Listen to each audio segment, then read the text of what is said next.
Hey y'all, my name is Nat. I hope you're having a terrific day today, and for this video we are going to be doing a flip through of my 2025 reading journal. Alright, so before we get to anything bookish, make sure to hit like and subscribe down below, as well as tell me in the comments, are you doing a reading journal this year? I debated. I'm gonna be honest, I debated for the first time in a while not doing a journal. I just enjoy it so much, and honestly, I feel like I would really be missing it if I didn't do it. I just have a feeling that midway through next year, I would be yelling at past Nat for not having started a journal, and this time around, I am going back to making my own journal. I did a pre-made one last year, which lasted for about 6 months. But honestly, I just feel like making your own that fits more with what you want is better for me. While I could go through a pre-made one and kind of alter some of the pages to fit better, making my own, it's just preferable. So let's dive right in. And of course, on the cover page, got 2025. I just have a few little like book related stickers that I had laying around. And then starting out by having a mess up, and I'm sure I'm not the only person who accidentally put 2024 instead of 2025 on one of their spreads. So 2025 goals. I wanted to keep this nice and simple because honestly, the focus is going to be completing the goals. Quick walkthrough of these. I have finished 6 series, which hopefully should be possible, seeing as how I believe I finished 10 series last year. I need to get back on top of reading 1 nonfiction book a month. So that totals to 12 nonfiction books at the end of the year. Fingers crossed that actually happens this time. Then I have 6 door stoppers. This means that the book is 500 pages or more. That is about 1 every 2 months. I feel like that should be manageable. I got the door stopper term from Elizabeth at Plant-Based Bride, and I thought it fit perfectly. I tend to say like bricks or, you know, chunky books. And then finally, I want to try and hit 150 books this year. I did not want to go through and write 150 tiny little squares. So instead what I did, each of these boxes counts for 10 books. Once I hit 10 books, I'll fill it in, and at the end of the year, 150. This side, I have my 10 books for 2025. I did seriously consider upping this to 25 books this year, but I don't like being that structured. I don't like being that limited. So I'm sticking with 10 books. I think this is a safe amount. I also got a bit overloaded by the 12 Recs by 12 Friends list last year, so I think it was too much structure for me. So I want to stick with 10, and even from these 10, I have 3. I have 3 books that would be finishing out series. I get to finish 3 here. That's super easy. Somehow I still have yet to get to Mary by Nat Cassidy. I'm screaming and kicking myself because of it. I've been saying I'm gonna read it for so long. I've got What's Eating Gilbert Grape, the oldest book currently on my Goodreads TBR, and I'm finally gonna get that baby read. And then these bottom 3 are books that were recommended to me by my 3 best friends. I'm pretty sure all 3 of them have read the books that they recommended me this time, and they all liked them. Fingers crossed that means I will too.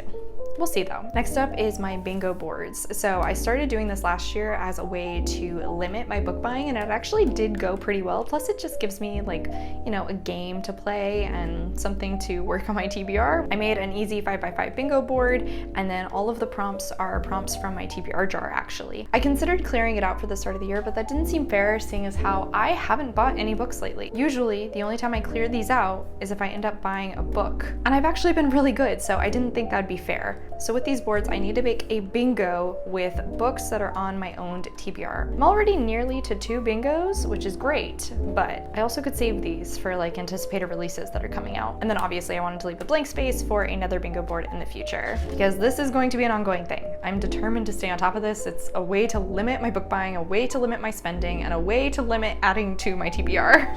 On this next page, I have a few more challenges. So the Coffin Covers Challenge, which is something that Jan Agaton created for her Patreon, and seeing as how I'm a patron, I wanted to partake in this. I wasn't very strict about it last year, but I want to try and actually complete all of them this year if I can. She gives you an item, and you want to try and find that item on the cover of a book that you're reading. And then this one is the horror bingo board that I am doing, which was created by Wicked Reading. I really love this. I've been wanting to prioritize horror books more, so this seemed like the perfect opportunity. I did do a rough TBR, although it's already changed a good deal, so I'll put a link to that in the cards if you're interested. And there will also be information for the bingo itself in that video.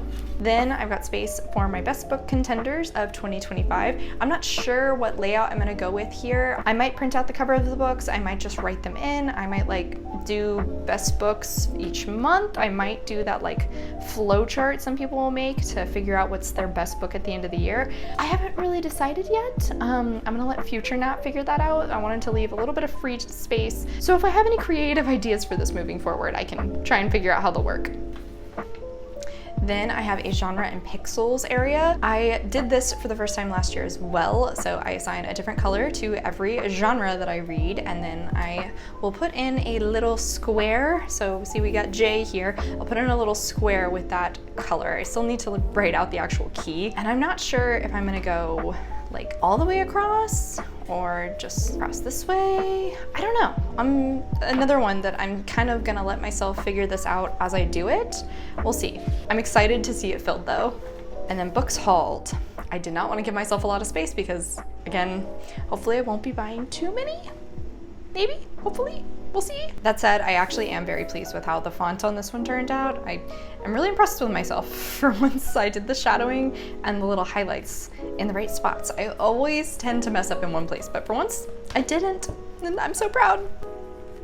Next up is my fantasy subreddit bingo card. So obviously I've nearly finished 2024. I have 2 spots left. And the book I have picked for Bard is A River Enchanted by Rebecca Ross, which I also have on my 10 books for 2025 list. So this will be getting done here soon. I'm so freaking close. And then the bingo card actually comes out on April 1st. So obviously I'll put 2025 on this side. Unfortunately, I won't have enough bingo stickers left over to complete the 2025 side because these were just so perfect.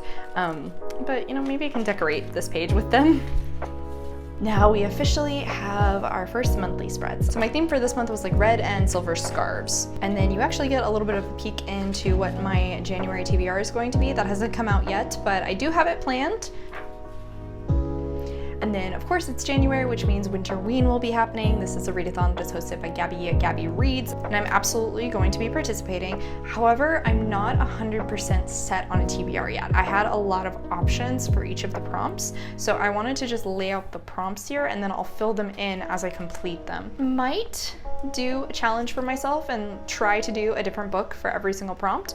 I'm throwing that around. I'm not sure if it'll happen. And then if you're a longtime viewer, if you've seen my journal videos before, you know I used to do a graph for my pages read. And while I was tempted to go back to doing that style, I wanted to try something different. So I'm sticking with this easy layout, just writing in the actual number amount. This will make it a lot easier for me to total things out at the end of the year. We'll see how this goes. Maybe I'll miss the beauty that is the graph. I don't know. We'll see. I've also changed the layout for my book wrap-up page. I used to just do the title of the book and then my rating, but now I'm tracking a little bit more with the date that I finished, title, author, rating, as well as any representation that's within the book that's, you know, integral to the story, and whether or not I own it. So here's hoping there will be a lot of check marks in this box. Finally, I started doing a recap page. I did actually get this idea from Jan at Jan Agaton.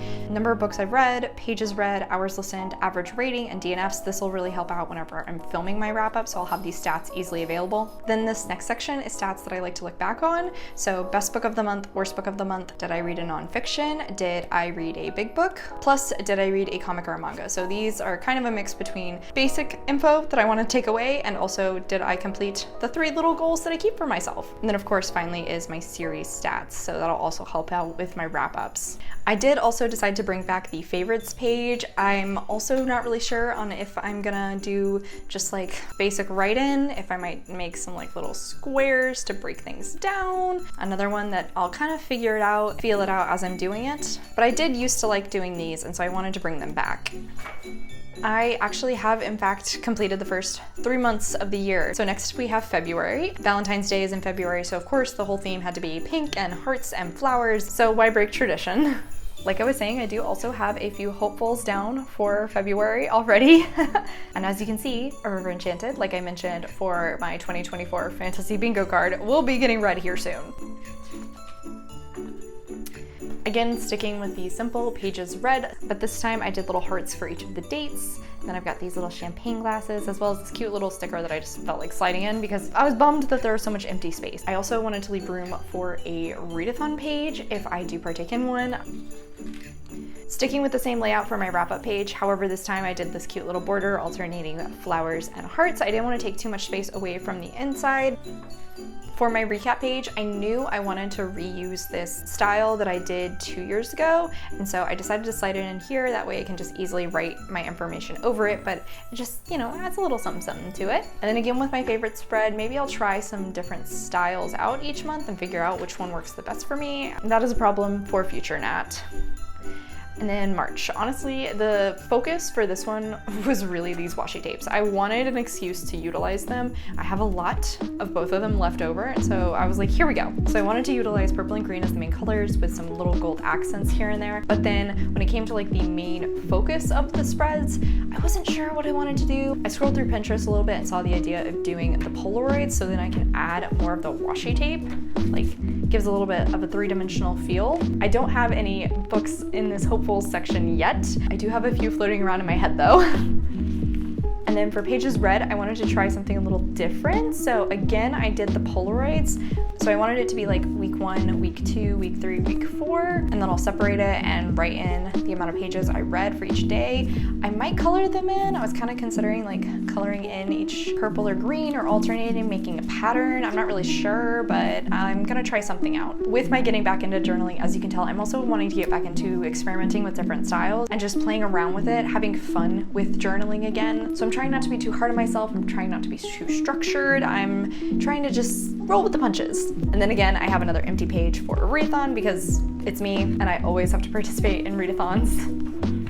Again, with the washi tape, I really wanted to use it, so it seemed like a very obvious idea to just kind of create this little border for my book's read page. And then again, I utilized some gold stickers for just a little bit of accent. Finally, my recap, and I wanted to try this like alternating with the midliner. Never been very good at this. I might like highlight the inverse side whenever I fill in. I'm not sure. Or should I like extend the highlights all the way out? Like I said, I've never been very good doing this style because I get too in my head about it. And then a final favorites page. So that is the first 3 months of the year. And that's not too much. I haven't really been doing like personal journaling physically anymore. As of late, I've actually been utilizing the Day 1 app to journal on my phone or on my computer. So here's hoping this might actually be enough for the whole year. Which I can't believe I'm saying that because this seems like such a thin journal, but it's possible. I'm so excited to get back into this habit. I'm so excited to start playing around with journaling again. I'm not sure if I'll be doing monthly walkthroughs again, but maybe quarterly or like at the halfway point, I'll give you guys an update. Like I said, when it comes to journaling, I'm trying to be more laid back. I'm trying not to be such a perfectionist. All right, and on that note, y'all, that is it for today. Thank you so much for coming to my channel. I really appreciate it. Make sure to hit like and subscribe down below. If you made it all the way to the end of this video, leave me a journal emoji in the comments. I have all my socials as well as a few ways you can support me linked in the description. I come out with videos on Monday and Friday, but until then, I hope you continue to have a terrific day. Love you, bye!